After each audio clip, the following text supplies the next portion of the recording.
Hi, welcome back. Thank you for checking out this video where I'm talking about my CD collection. Uh, if you haven't watched the other ones, I'm going through my CD collection in alphabetical order and talking about what each CD means to me.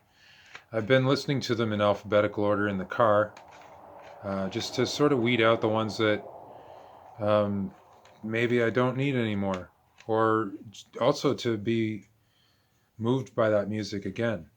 And listen to it with a new set of ears. It's kind of like listening to or reading a book that you haven't read in a while, and you kind of realize that you've grown since the last time you read it. Anyway, um, I'm still in the bees, and I've been putting off doing this episode because I was uncomfortable with the next album, because it's the first CD that I ever made, and I made it on my own. I was working under the name Black Trees, Dim Fire. I completed it around 2003, I think.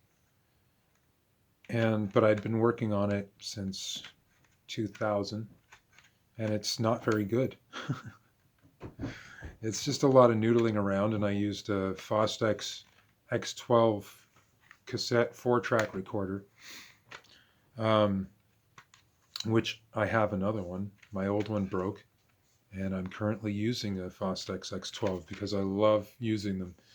But this is very muddy, and it's very poorly recorded, and I was just learning what I was doing.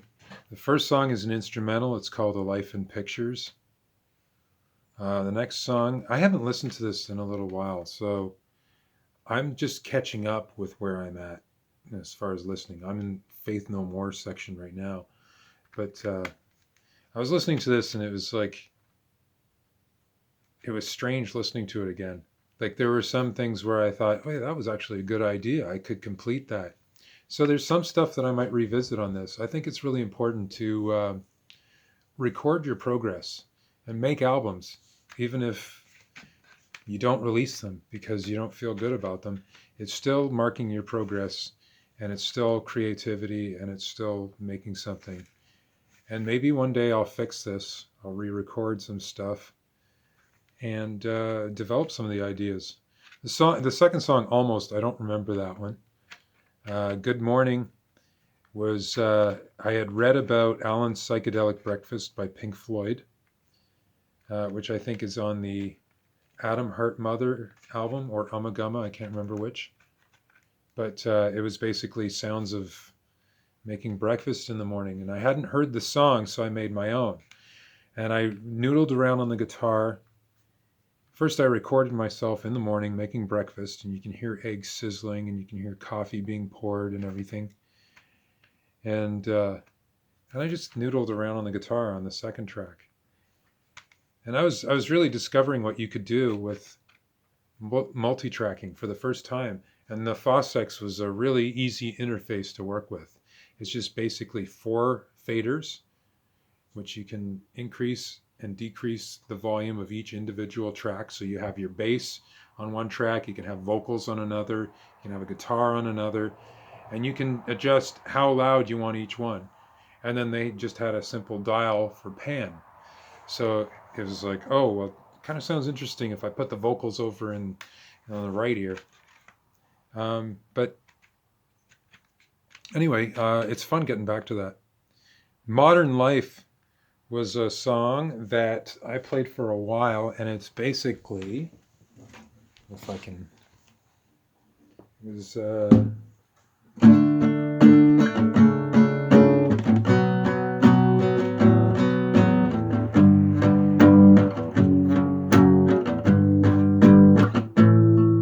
which is almost like All the Young Dudes. It's too similar, so again, it was just an idea that I was working on. I actually wrote that after listening to Needle in the Camel's Eye by Brian Eno. I just got goosebumps from that song and wanted to write a similar version.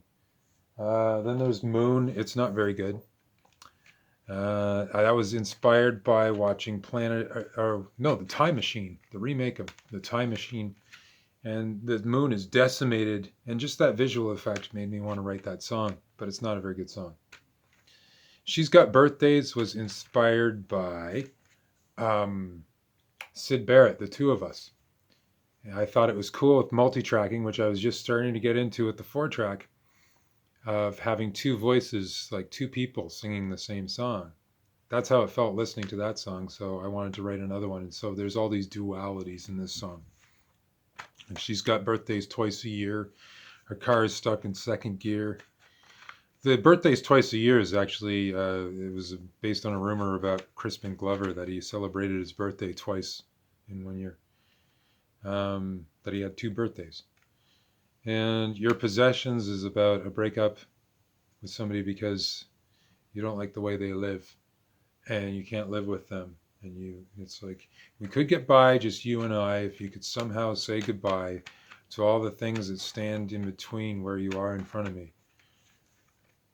So anyway, that's one that I'll revisit. She's Got Birthdays is another one. Um, I don't know. I might noodle around with some of the other ideas. So that's it. Black Trees.